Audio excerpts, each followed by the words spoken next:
Aquí nos va a hablar sobre la presencia de Dios.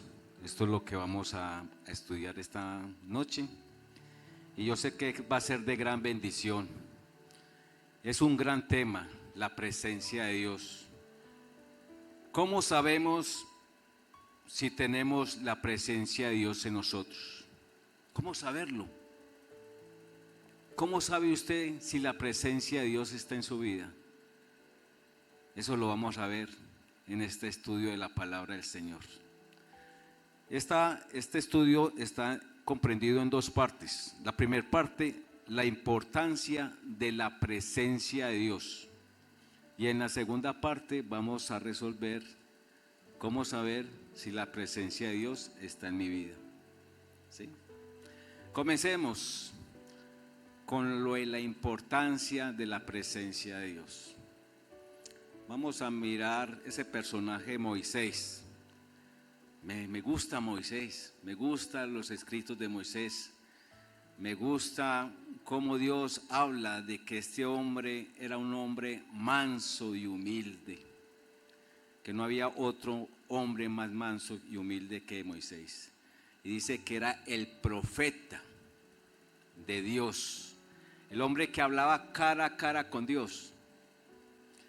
Resulta que cuando Moisés saca al pueblo de Israel, saca al pueblo de Israel de Egipto,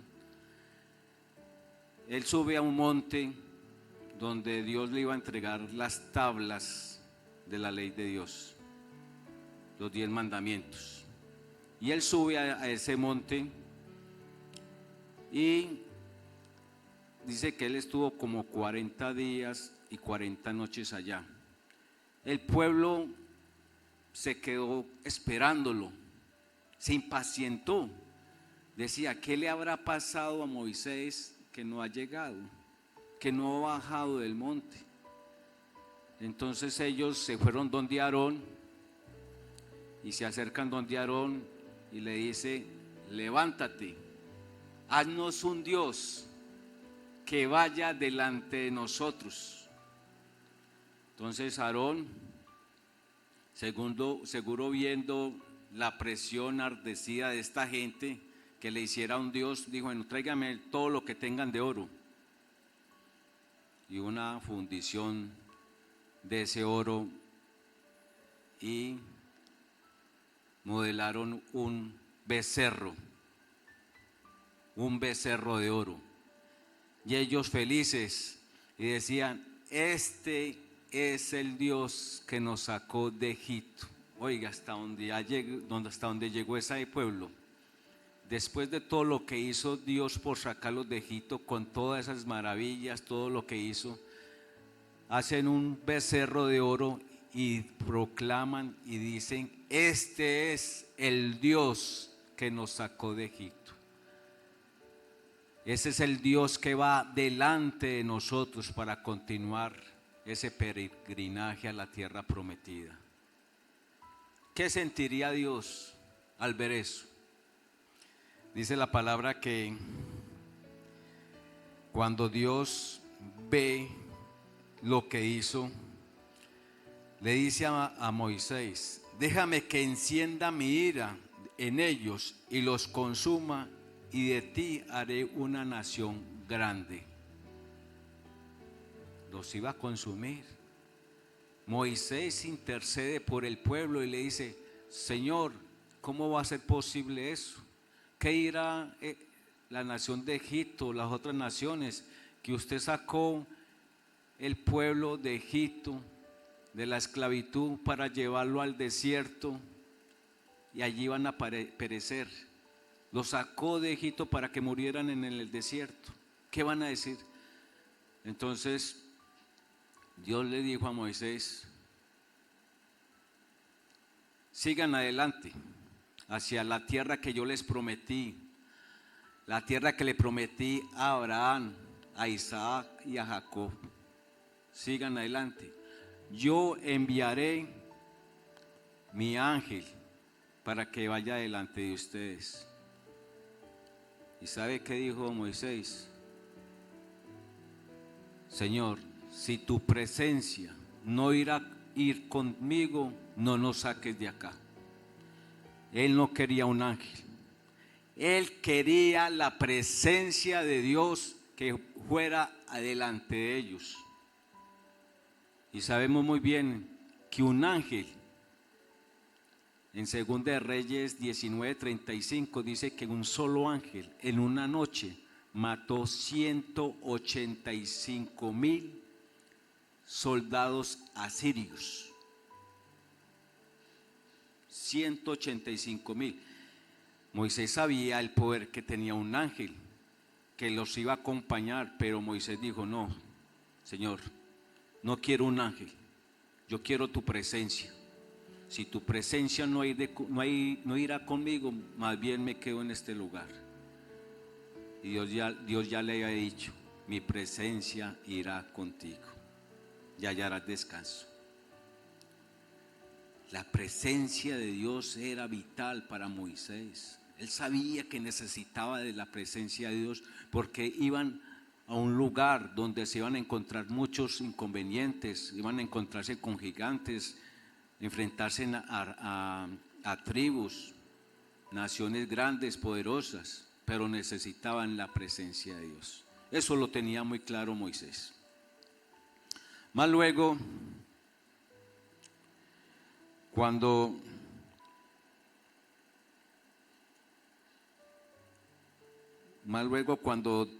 Moisés se dirige al pueblo, él les dice: yo ya tengo 120 años.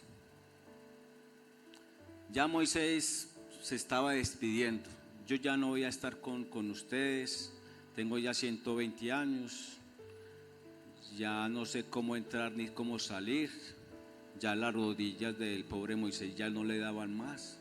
120 años, estaba pasado de edad, porque él mismo había dicho en el Salmo 90:10 que los días del ser humano eran 70 a 80 años los más fuertes, y él ya tenía 120 años.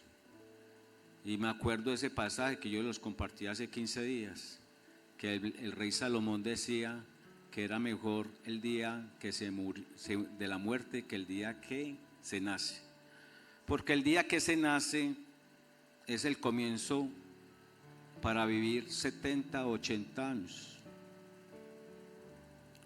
o menos. Otros mueren más temprano, como el cantante hace poquito que murió de 34 años, como el sepelio que estuvimos de la amiga de nosotros que se le murió la hija, que tenía 24 años y murió de un infarto. Es el comienzo a unos pocos años, pero el día que se muere es el comienzo de una eternidad. De una eternidad. Dice el libro de Daniel: muchos de los que duermen en el polvo de la tierra serán despertados, uno para vida eterna y otros para vergüenza y confusión perpetua. Allí será el lloro y rechinar de dientes. Lo importante no es cómo se nace, lo importante es cómo terminan nuestros días, porque eso depende del comienzo de una vida eterna. ¿Cómo estamos nosotros con el Señor? Mi madre tiene 98 años. Se cayó y se fracturó el fémur en la parte de arriba. 98 años. Y nosotros siempre teníamos miedo de que cuando una persona se fractura la cadera, por lo general se va de silla de ruedas, y ahí empiezan las enfermedades, porque se quedan muy estáticos de la silla de ruedas, la cama, la silla de ruedas. Entonces ahí es donde empiezan a despertarse todas las enfermedades y casi las personas no duran. Mi mamá hoy en día, por la misericordia de Dios, tiene 98 años, la operaron y ahí está caminando con su caminador. Uno que ve ahí, la misericordia de Dios, la fidelidad de Dios. Cuando Moisés ya estaba en los últimos días, llama al pueblo de Israel y les dice: sean esforzados y valientes. porque Jehová irá con ustedes. Más luego después llama a Josué delante del pueblo de Israel y le dice lo mismo: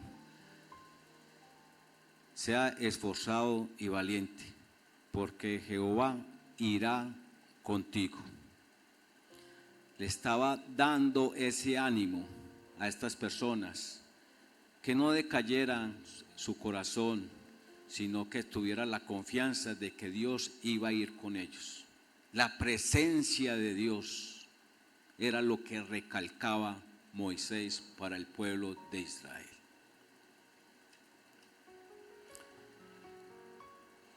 Más luego Dios llama a Josué, y le dice: mi siervo Moisés ha muerto. Le dice Dios a Josué: mi siervo Moisés ha muerto. Y me gusta tanto esa palabra, mi siervo Moisés. ¿Por qué no le dijo mi profeta? ¿Por qué no le dijo de otra forma? Le dijo mi siervo. ¿Sabe qué significa siervo?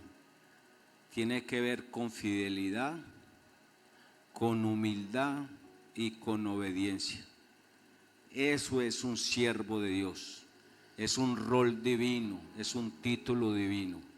Porque en el postreros días, cuando nosotros estemos en la presencia de Dios, Él no nos va a llamar buen profeta fiel, buen apóstol fiel, no. Él va a llamar buen siervo fiel. En lo poco has sido fiel, en lo mucho te pondré. Entra en el gozo del Señor. Siervo de Dios, eso era Moisés, hombre humilde. No había otro como Moisés, manso y humilde. Y Jesús, ¿qué dijo? Aprended de mí, que yo soy manso y humilde. La humildad, hermanos, se debe caracterizar de los hijos de Dios, porque somos siervos del Dios Altísimo. Y dice la palabra que Dios le estaba diciendo a Josué: nadie te pondrá a hacerte frente en todos los días de tu vida. Como estuve con Moisés, estaré contigo. No te dejaré ni te desampararé. Versículo 9. Mira que te mando que te esfuerces y seas valientes. No temas ni desmayes, porque Jehová tu Dios estará contigo donde quiera que vayas. Donde quieras que vayas, iría la presencia de Dios. Llegamos a la segunda parte del estudio. ¿Cómo sabemos si la presencia de Dios está con nosotros? La pregunta que hacíamos al principio. ¿Cómo sabemos si la presencia de Dios está con nosotros? Cuando en el tiempo de Moisés ellos llevaban un arca, y en el tiempo de Josué también llevaban un arca, que ellos la llevaban los levitas, y el arca del pacto era un cofre que Dios mandó a construir, le dio el diseño, le dijo que eso en la parte de arriba tendrían que tener 2 querubines. En ese cofre estaban las tablas de los 10 mandamientos, estaba la vara florecida de Aarón y estaba un frasco del maná. Eso era símbolo de la presencia de Dios. El que veía el arca era ver como si Dios estuviera con ellos. Entonces ellos llevaban el arca adelante. ¿Se acuerda cuando estos israelitas decía: háganos dioses que vayan delante de nosotros? ¿Cómo iba a haber un becerro de oro adelante del pueblo de Israel? Eso no. Lo que tenía que ir adelante era la presencia de Dios. Y usted ponen a mirar el libro de Josué, capítulo 3, habla 11 veces. 11 veces habla de que menciona el arca del pacto. El arca del pacto que iba adelante del pueblo de Israel. y ellos veían el arca del pacto adelante, ellos decían, Dios va adelante. Más luego, la presencia de Dios se manifestaba era en tabernáculos, en carpas. Allá ponían el arca de la alianza en esa carpa y allá hacían los holocaustos y era símbolo de la presencia de Dios en esa carpa. Más luego vino lo del templo. David se paseaba por su palacio y decía, uy, yo en este palacio tan bonito y Dios morando en una carpa, iré yo a hacer un lugar para Dios. Mandó a construir un templo, empezó a recoger todos los tesoros, todos los que contribuían alegremente. Lo hacían alegremente porque iban a construir el templo de Dios.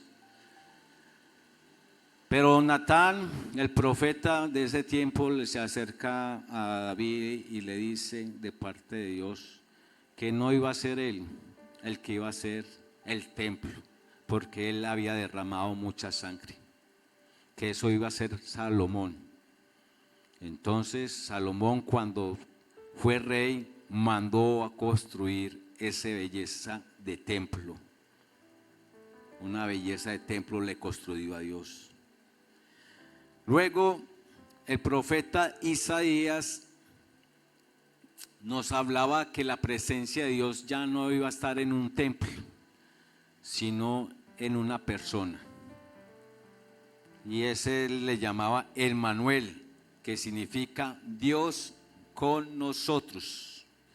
Y dice el profeta Isaías que un niño nos ha nacido, un hijo nos ha sido dado, y el principado sobre su hombro. Se llamará su nombre Admirable, Consejero, Dios fuerte, Padre eterno, Príncipe de paz.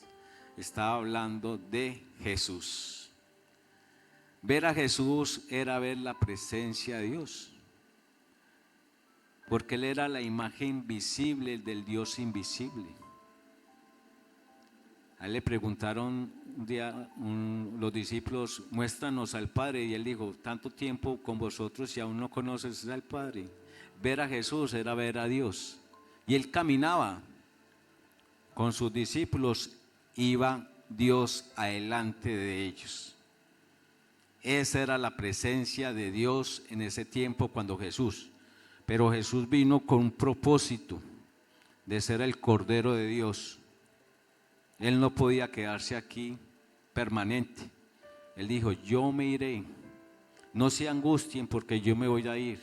En la casa de mi Padre muchas moradas hay. Iré a preparar lugar para vosotros. Y luego regresaré por ustedes. Cuando Jesús comenzó a hablarles del Consolador, el Espíritu de verdad. Y quiero ir al pasaje de Juan 14, donde nos habla, cuando nos habla de ese Consolador. Mire lo que dice, estamos resolviendo si la presencia de Dios está en nosotros, ¿cierto?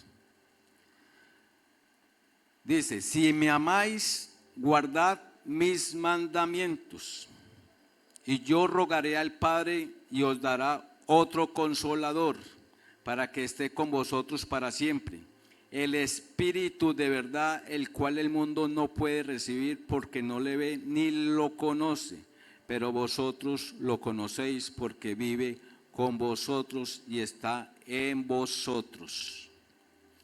No os dejaré huérfanos, volveré a vosotros. El que tiene mis mandamientos y los guarda, ese es el que me ama.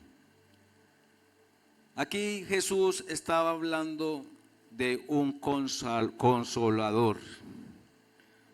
¿Ustedes saben qué significa la palabra consolador? Consolador en griego significa parakletos. Paracletos sí significa abogado, defensor, una persona que le da confianza a uno. Eso era el consolador, era el defensor que Dios iba a enviar como abogado para nosotros, para que no estuviéramos huérfanos. Y ustedes se ponen a pensar que aquí dice que Él enviaría otro consolador. Cuando dice que otro consolador es porque había otro más. El Espíritu Santo es uno, pero ¿cuál es el otro consolador que hablaba Jesús? El otro consolador era el Jesús mismo. ¿Por qué? ¿En qué momento Jesús fue consolador, fue el abogado y el protector cuando caminaba con los discípulos?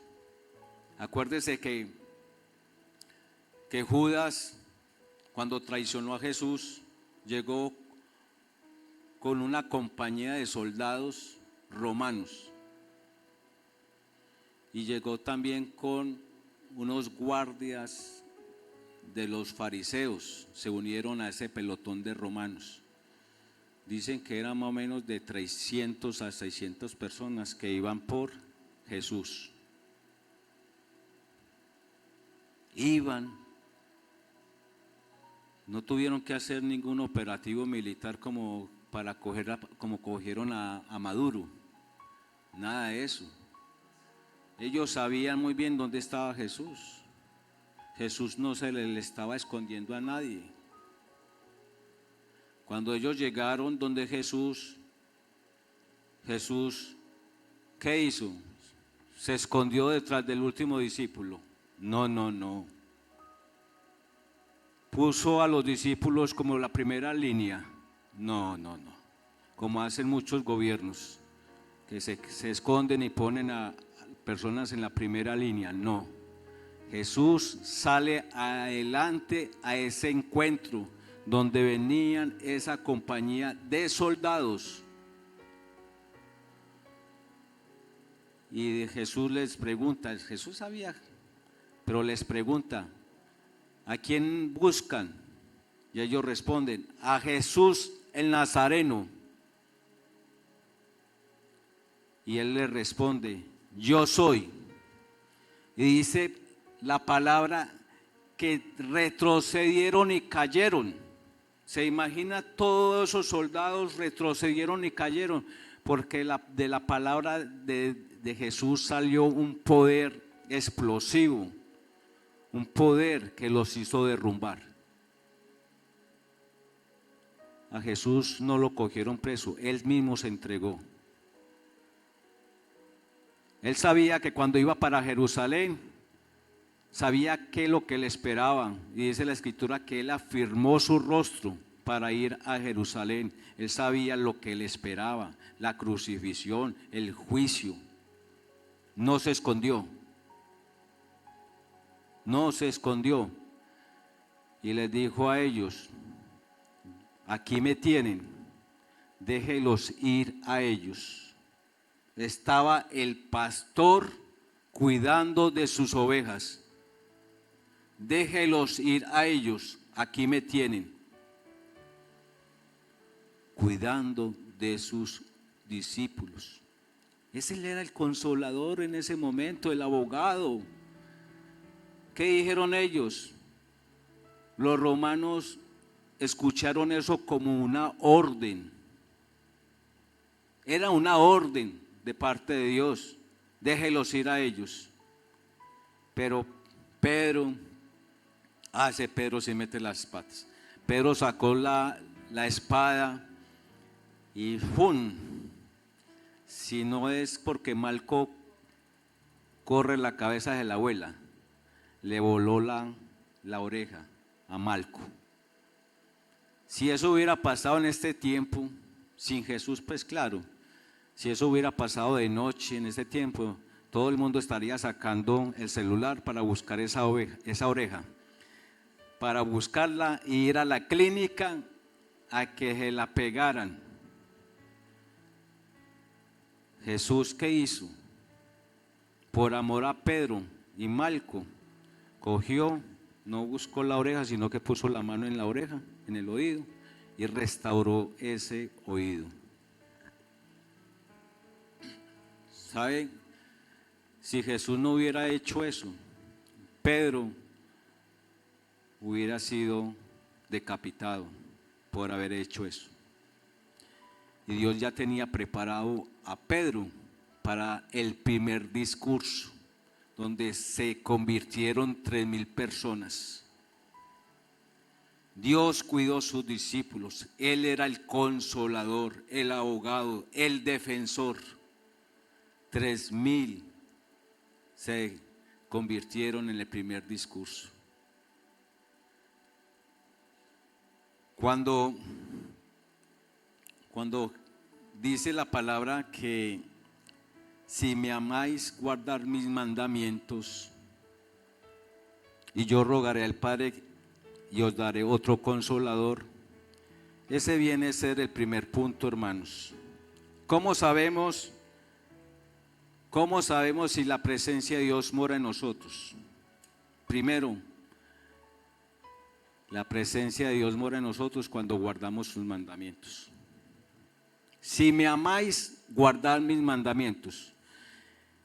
El primer discurso que hace Jesús en Marcos 1:14 habla: el tiempo se ha cumplido y el reino de Dios se ha acercado, arrepentidos y creer en el Evangelio.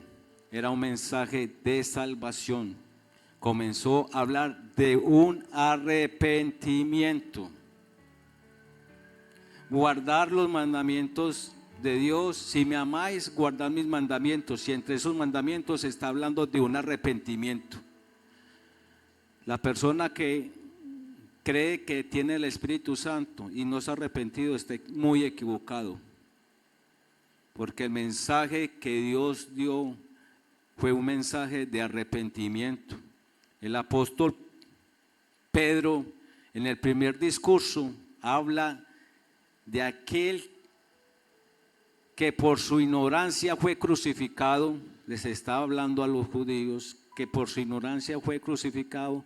Era aquel que hablaba a los profetas del Cristo, del Mesías. Le estaba identificando quién era Jesús al que crucificaron. En el segundo discurso de Pedro, capítulo 3 de Hechos, después de que él levanta al paralítico, les da un discurso y les hable: arrepentidos y convertidos, para que sean perdonados sus pecados y venga en la presencia de Dios refrigerio. Estaba hablando de un arrepentimiento. Si la persona no se ha arrepentido, no tiene la presencia de Dios en su vida, no tiene al Espíritu Santo. Entonces, guardar la palabra, arrepentimiento. El tercero es convertidos, creer en el Evangelio. Si la persona no cree en las buenas noticias de salvación, si la persona no conoce a Jesucristo como su Señor y Salvador, si no ha conocido las buenas nuevas de salvación, esa persona no tiene el Espíritu Santo. Es necesario creer. Jesús le dijo muy claro a Nicodemo: es necesario nacer de nuevo. Persona que no se ha arrepentido, no guarda los mandamientos, no cree en el Evangelio, no ha nacido de nuevo, el Espíritu Santo no está en ellos. Y dice que el que tiene el Espíritu Santo da testimonio de ello.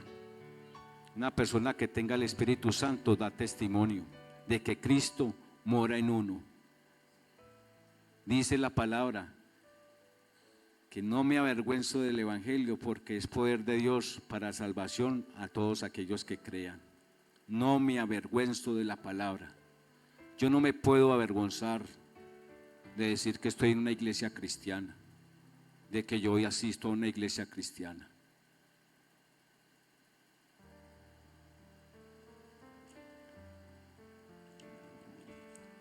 dice la palabra, pero cuando venga el Consolador, a quien yo os enviaré del Padre, el Espíritu de verdad, el cual procede del Padre, Él dará testimonio acerca de mí. Juan 15, 26. Os conviene que yo me vaya, porque si no me voy, el Consolador no vendrá a nosotros, pero si yo me voy, lo enviaré. Da testimonio. El que tiene el Espíritu de Dios, el que tiene la presencia de Dios en su vida, da testimonio. Y el que no tiene el Espíritu de Dios, su nombre no aparece en el libro de la vida. Su nombre no aparece en el libro de la vida. Y termino diciendo este versículo, Romanos 8, 9. Si alguien no tiene el Espíritu de Cristo, no le pertenece. No le pertenece. Gracias porque Dios ha dejado en nosotros su Santo Espíritu. No nos dejó huérfanos. Nosotros no estamos solos en este caminar, en este transitar, porque nosotros tenemos que recorrer un camino y Jesús dijo, yo soy el camino. Hay un lugar que nos espera. El pueblo de Israel tenía una tierra prometida. Nosotros también tenemos un lugar que nos está esperando, pero no estamos solos. Dios está con nosotros y va adelante con nosotros.